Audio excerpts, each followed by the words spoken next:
बिस्मिल्लाहिर्रहमानिर्रहीम। अस्सलाम वालेकुम डियर स्टूडेंट्स। आज जिस टॉपिक के ऊपर हम बात करेंगे वो है पीयर टू पीयर नेटवर्क और क्लाइंट सर्वर नेटवर्क। इसे हम peer to peer network architecture भी बोलते हैं और हम इसे क्लाइंट सर्वर नेटवर्क आर्किटेक्चर भी बोलते हैं।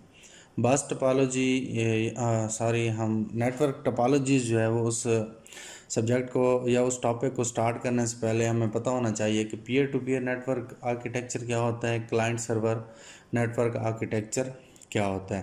पहले भी मैंने ट्रांसमिशन मीडिया वाले लेक्चर के अंदर या उससे पहले वाले लैन वैन और मैन वाले लेक्चर के अंदर जो है वो इसका पीयर टू पीयर नेटवर्क और क्लाइंट सर्वर नेटवर्क का वहाँ पे आपने नाम सुना होगा। लेकिन मैंने ये बताया था कि मैं आने वाले लेक्चर के अंदर इसके ऊपर जो है वो इन डिटेल आपके साथ डिस्कस करूँगा। आप भी कोशिश किया करें जो टॉपिक मैं पढ़ाऊँ, तो बाज़ात कुछ चीज़ें ऐसी होती हैं जो मुझे यहाँ पे बताना जो है वो याद नहीं रहती। आपने जो मैंने आपको आईटी सीरीज़ की या पीटर नॉर्टन की बुक जो है वो क्लास के अंदर रिकमेंड की थी, आप भी उस बुक में से जो है वो चीज़ों को देख लिया करें। वहाँ पे थोड़ी सी डिटेल मौजूद होती है, तो आप डिटेल डेफिनेशन या उसके प्रॉस कॉन्स जो हैं वो वहाँ से उसको देख लिया करें। आज मैं यहाँ पे आपके साथ जो डिस्कस करूँगा वो है पीयर टू पीयर नेटवर्क और क्लाइंट सर्वर आर्किटेक्चर। सबसे हम पहले देखते हैं कि पीयर टू पीयर क्या होता है।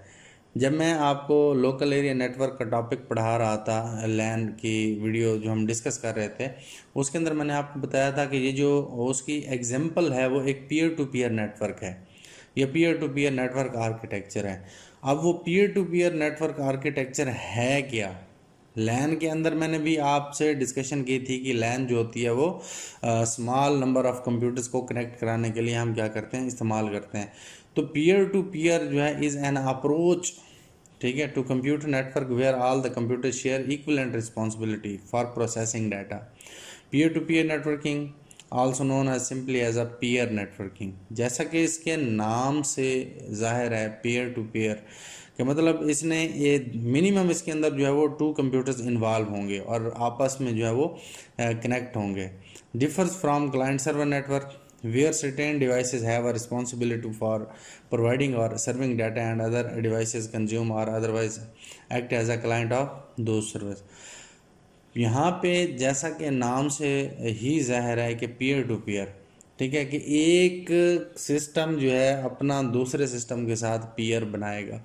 मिनिमम जो है इसके अंदर 2 सिस्टम्स जो हैं वो इन्वॉल्व होते हैं। पीयर टू पीयर सिस्टम हम इसे इसलिए कहते हैं क्योंकि ये सिस्टम एक दूसरे के साथ जो है वो डायरेक्टली अटैच होते हैं, ठीक है, एक दूसरे के साथ जो है वो किसी भी मीडियम को भी इस्तेमाल करते हुए, ठीक है, कनेक्ट हो सकते हैं। एक 3 किस्म के मीडियम इसके अंदर इस्तेमाल होते हैं। एक होता है स्विच, एक होता है हब, एक होता है राउटर।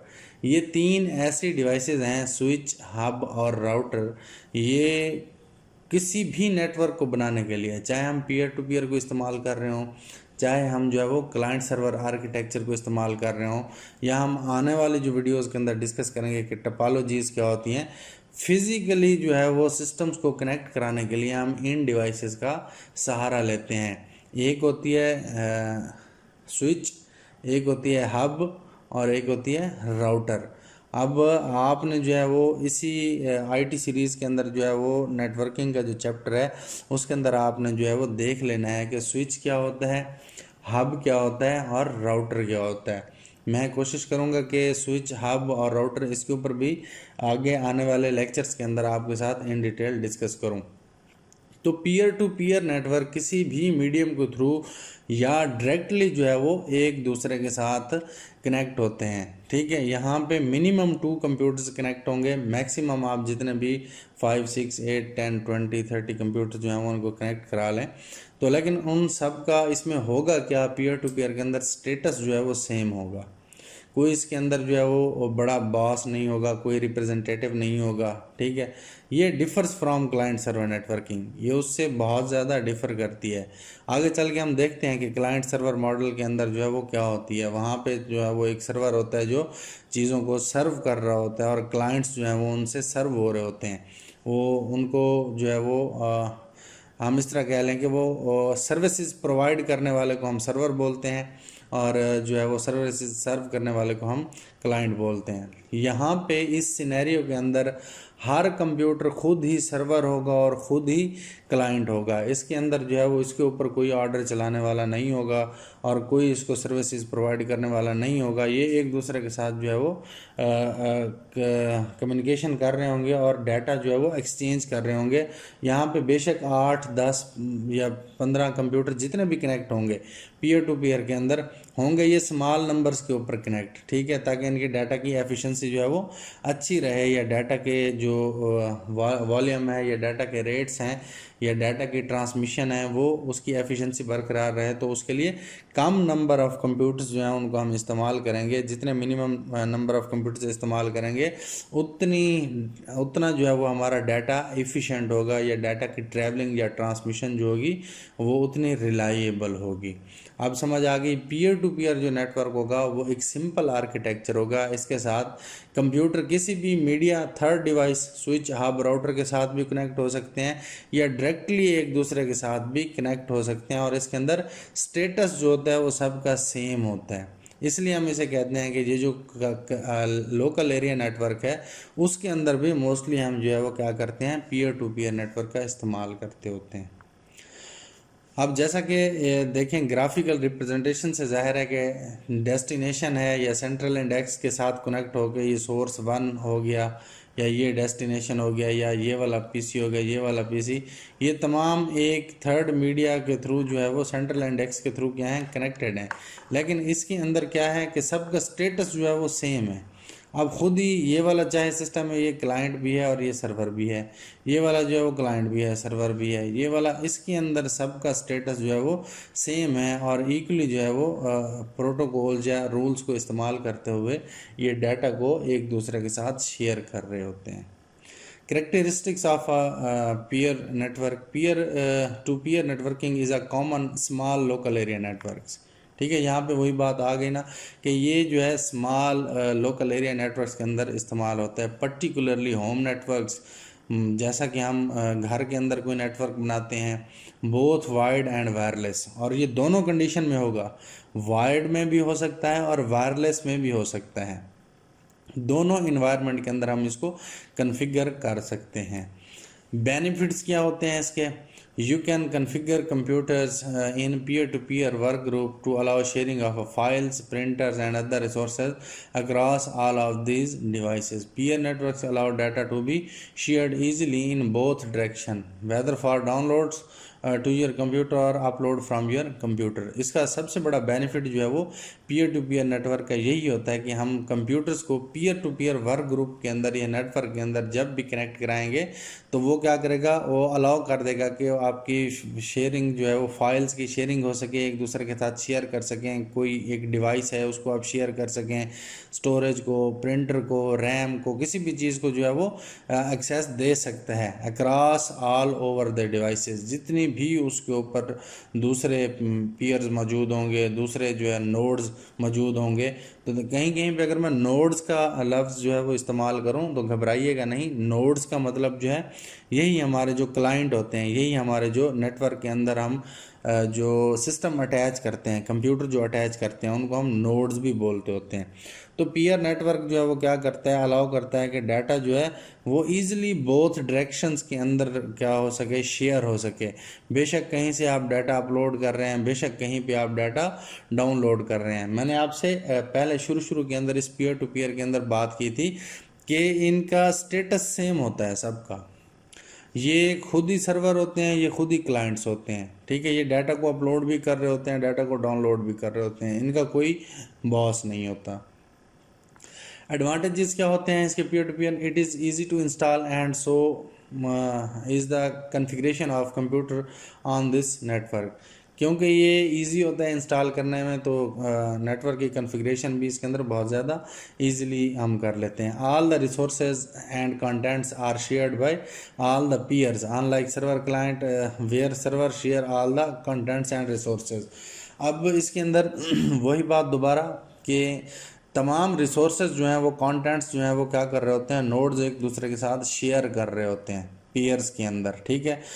जबकि क्लाइंट सर्वर के अंदर क्या होता है, सर्वर जो है वो क्या कर रहा होता है, तमाम कंटेंट्स को या तमाम नोड्स के साथ अपने रिसोर्सेज को अलाउ कर रहा होता है, शेयर कर रहा होता है। यहाँ पे सब पीसी, क्योंकि सबका स्टेटस जो है वो सेम है, तो इसलिए सब एक दूसरे के साथ अपनी जो है वो सर्विसेज या अपने जो है वो रिसोर्सेज शेयर कर रहे होते हैं। थर्ड नंबर के ऊपर जो है वो peer to peer is more reliable as a central dependency is eliminated. इसके अंदर जो है वो सेंट्रल डिपेंडेंसी जो है वो एलिमिनेटेड की जाती है। Failure of one pair doesn't affect the function of the other pairs. अगर आपके साथ कंप्यूटर एक नेटवर्क के अंदर इस्तेमाल हो रहे हैं तो ये किसी के ऊपर डिपेंड नहीं है। अभी मैंने कहा कि हर किसी का अपना सेम स्टेटस होता है।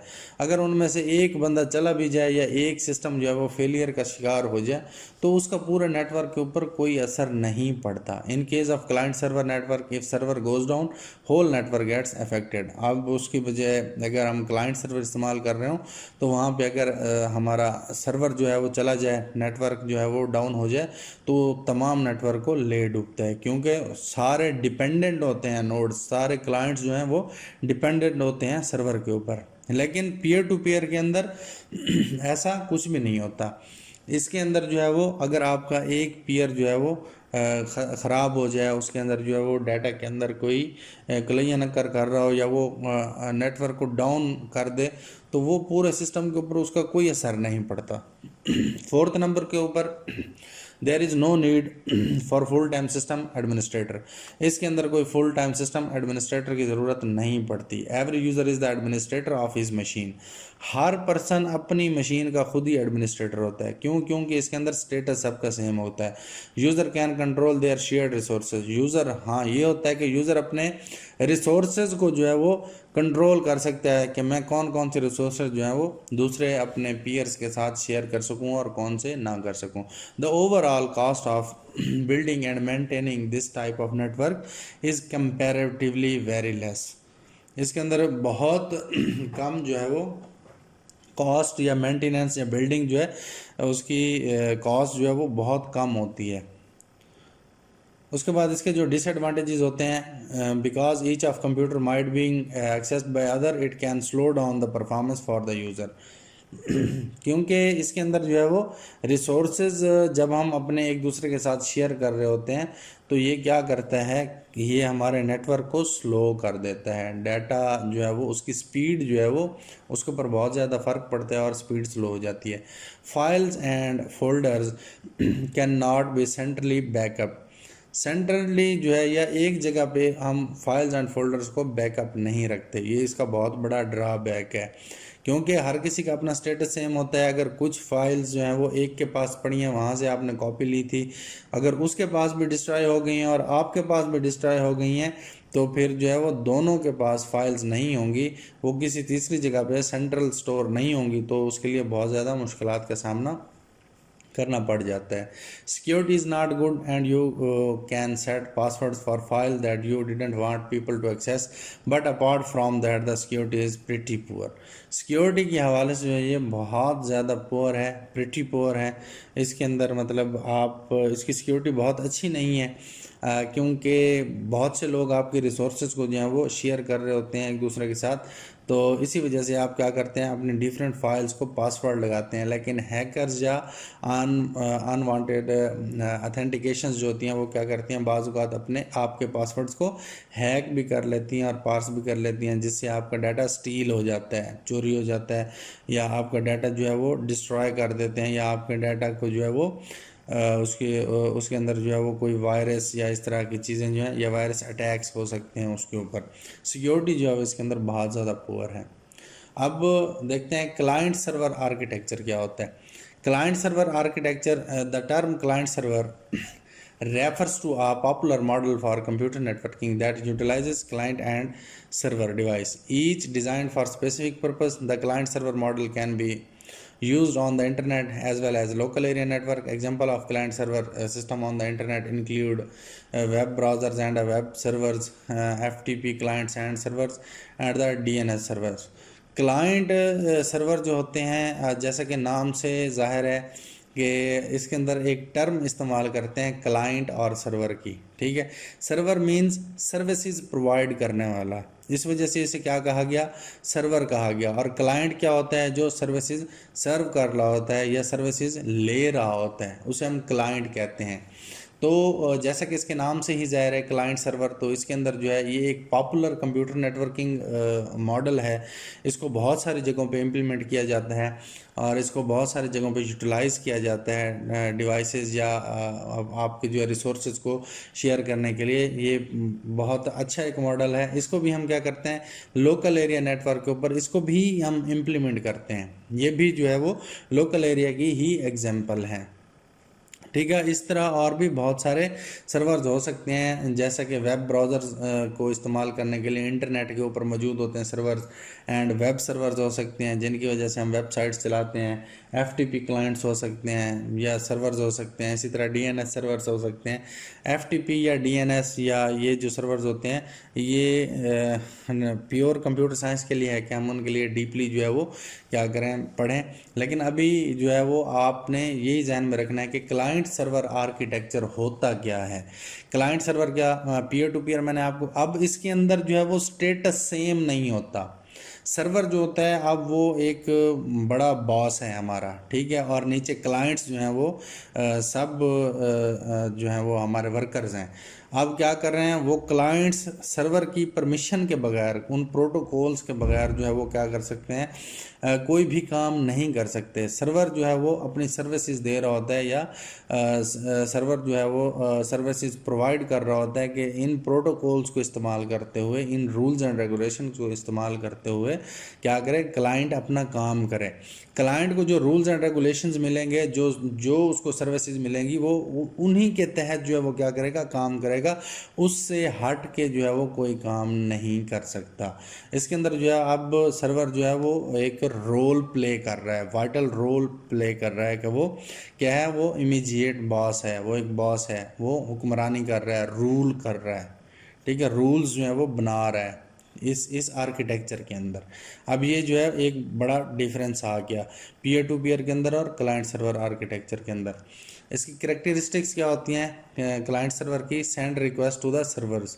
इसके अंदर जो है एक तो क्लाइंट जो होता है वो क्या करता है, कोई भी काम करने के लिए सर्वर को पहले रिक्वेस्ट भेजता है कि मैं ये काम करना चाह रहा हूँ। सर्वर उसको अप्रूव करे या ना करे वो बाद की बात होती है। दूसरा इसकी करेक्टरिस्टिक क्या होती है, it aspects and receives responses from the servers, ठीक है। ये क्या करता है, हाँ सर्वर यहाँ पे हुक्म जारी कर सकता है कि आपने ये काम करना है। अब क्लाइंट क्या करता है, रिसीव करता है response from the server. Server से जो भी रिस्पांस होगा, ठीक है, अगर हाँ में है तो वो काम करेगा, ना में है तो वो नहीं करेगा। तो ये एक बहुत बड़ी इसकी अच्छी करेक्टरिस्टिक्स है कि इस नेटवर्क के अंदर जो है वो एडमिनिस्ट्रेटर को नॉलेज होता है कि कौन सा क्लाइंट जो है वो कौन सा काम करने जा रहा है। पीयर टू पीयर के अंदर तो नहीं होता ना, हर सिस्टम जो है वो खुद ही सर्वर है, खुद ही क्लाइंट है, खुद ही जो कुछ कर रहा है। लेकिन यहाँ पे क्या होता है, सर्वर ने अगर कोई काम कराना है तो वो क्या कर देगा, रिस्पांस भेज देगा, आगे क्लाइंट उसको रिसीव कर लेगा। क्लाइंट अगर कोई काम करना चाहता है तो वो पहले सर्वर से रिक्वेस्ट करेगा कि मैं ये काम करना चाह रहा हूँ। बेनिफिट्स क्या हैं इसके, all data centralised on a single server, simplify security checks and update data and software. अब इसका सबसे बड़ा जो है वो बहुत बड़ा जो एज हमारे पास जो है वो बेनिफिट जो है वो ये है कि डाटा हमारा सेंट्रलाइज्ड हो जाता है, एक ही जगह पे जो है वो एक बड़े के पास मौजूद होता है। वहाँ से क्या होता है, इसके लिए हमें सिंप्लीफाई हो जाता है कि हम उसके ऊपर सिक्योरिटी के चेक्स या अपडेट या सॉफ्टवेयर जो है वो इम्प्लीमेंट कर सकते हैं। दूसरे नंबर के ऊपर the technology supporting the client server are more mature than others. और ये जो क्लाइंट सर्वर जो टेक्नोलॉजी है जो सपोर्ट कर रही है, ये बाकी नेटवर्क्स या बाकी आर्किटेक्चर से बहुत ज़्यादा मेच्योर है। A level administration server customers have a little importance in this model. They have less need to be administrator. इसके अंदर जो है वो एक एडमिनिस्ट्रेशन सर्वर का एक लेवल होता है. कस्टमर्स जो है वो लिटिल इंपॉर्टेंस देते हैं इस मॉडल के अंदर. कस्टमर को जो है वो लिटिल इंपॉर्टेंस दी जाती है, नोड्स को, ठीक है, क्लाइंट्स को. They have a less need. उनको इसलिए एडमिनिस्ट्रेटर की जो है उनको ज़रूरत ही नहीं होती. क्यों? क्योंकि इसके अंदर जो है वो ऑलरेडी जो भी काम कर रहे होते हैं वो रूल्स एंड रेगुलेशंस के अंदर कर रहे होते हैं. जैसा कि ये एक पिक्चर से जो है मैंने वाज़ेह है कि यहाँ पे देखें तो ये एक पीसी है, ये एक पीसी है, ये थर्ड, फोर्थ, फिफ्थ, ये सारे पीसी क्या कर रहे हैं, ये यहाँ पे हमारे ये अगर 3 सर्वर बने हुए हैं, इनकी ये एक डेटाबेस है. इस एक डेटाबेस के अंदर डाटा स्टोर है. अब एक सर्वर ये इन 2 पीसी को डील कर रहा है, दूसरा सर्वर इनको डील कर रहा है, ये इसको डील कर रहा है. तो ये हमारे एक से ज़्यादा सर्वर भी हो सकते हैं, एक सर्वर भी हो सकता है, एक से ज़्यादा भी हो सकते हैं. लेकिन जो है वो हम उन जब एक से ज़्यादा सर्वर बनाते हैं उन्हें हम डेडिकेटेड सर्वर्स बोलते हैं. डेडिकेटेड सर्वर का क्या मतलब होता है कि उसने सिर्फ वही काम ही परफॉर्म करना है, उसके अलावा वो कोई और काम परफॉर्म नहीं करेगा.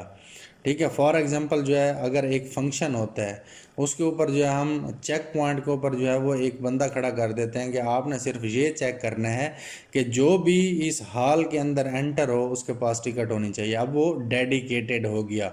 अब वो सिर्फ टिकट ही चेक करेगा, उसके अलावा और कोई चीज़ नहीं चेक करेगा. ठीक है. एक और बंदा हम खड़ा कर देते हैं कि हम कहते हैं कि इस हॉल के अंदर जितने भी बंदे आएंगे आपने चेक करना है उनका ड्रेस कोड ये होना चाहिए. अब वो दूसरा डेडिकेटेड सर्वर हो गया, वो सिर्फ क्या करेगा, ड्रेस कोड चेक करेगा. ठीक है. इसी तरह जो है हम क्या करते हैं, इनके अंदर भी डेडिकेटेड सर्वर्स भी बना सकते हैं कि एक जो है वो स्टोरेज का सर्वर है, उसने सिर्फ डाटा को स्टोर करना है. एक प्रिंटर का सर्वर है, उसने सिर्फ डाटा को प्रिंट करना है. एक से ज़्यादा बना सकते हैं लेकिन उन्हें हम फिर क्या कहेंगे, वो डेडिकेटेड सर्वर्स होंगे. लेकिन मोस्टली कंसेप्ट जो है वो क्लाइंट सर्वर के अंदर यही होता है कि हमारे पास एक जो है वो मेन सर्वर होता है और वो तमाम चीज़ें वही डील कर रहा होता है. एडवांटेजेस क्या हैं इसके? Client server enables the roles and responsibility of a computing system. This means that it can be updated all the computers connected to it. An example of this would be software update, hardware and update. अब मतलब तमाम responsibilities होती हैं वो server के पास होती हैं. क्यों? क्योंकि उसके पास जो है वो एक सेंट्रल एक्सेस होती है. तमाम अपडेट्स जो हैं वो जितने भी कंप्यूटर कनेक्टेड होंगे उन तमाम की डाटा स्टोरेज एक ही जगह पे होगी, उनकी अपडेट एक ही जगह पे होगी. इस तरह जो है वो सॉफ्टवेयर या हार्डवेयर के अपडेट्स जो हैं वो उसी के पास होंगी. दूसरे नंबर के ऊपर security is a lot more advance in the peer to peer network. ठीक है. You can have password to your own profile so that no one can access everything when they want and the level of access range in different organisations. ठीक है. इसके अंदर security जो है वो बहुत ज़्यादा एडवांस होती है पीयर टू पीयर नेटवर्क की निस्बत. आप क्या कर सकते हैं, इसके अंदर अपनी प्रोफाइल के ऊपर जो है वो पासवर्ड लगा सकते हैं. बग़ैर सर्वर की अथेंटिकेशन के कोई भी बंदा उनको एक्सेस नहीं कर सकता, कोई भी बंदा हर चीज़ को एक्सेस नहीं कर सकेगा. तो लिहाजा डिफरेंट ऑर्गेनाइजेशन के अंदर डिफरेंट सिक्योरिटी मेजर्स डिफरेंट हो सकते हैं जो हम उसके ऊपर अप्लाई करते हैं. Many mature client server technology are already available which were designed to ensure security front lines of the user interface and ease of use. और बहुत सारे मैच्योर क्लाइंट सर्वर टेक्नोलॉजीज़ या आर्किटेक्चर मौजूद हैं. ठीक है. तो जो है इंश्योर करते हैं कि सिक्योरिटी जो है उनकी बहुत अच्छी होगी, इंटरफेस भी उनका अच्छा होगा और वो इस्तेमाल करने में भी इजी होंगे. डिसएडवांटेजेस इसके क्या हैं? When the server goes down और crashes all the computers connected to it become unavailable to use. इसका सबसे बड़ा ड्रॉबैक यही है कि जब आपका सर्वर जो है वो क्रैश हो जाएगा या गोज डाउन हो जाएगा या बंद हो जाएगा तो आपके तमाम जितने भी उस नेटवर्क के अंदर कंप्यूटर्स होंगे या नोड्स होंगे वो सारे के सारे अनअवेलेबल हो जाएंगे. क्यों? क्योंकि वो एक सर्वर के ऊपर डिपेंड कर रहे होते हैं. इसलिए अब वो जिसके ऊपर डिपेंड कर रहे होते हैं जब वो ही ना रहे तो फिर कोई जो है वो सब के सब ख़त्म हो जाते हैं. और दूसरे नंबर के ऊपर ये more expensive than pair to pair network.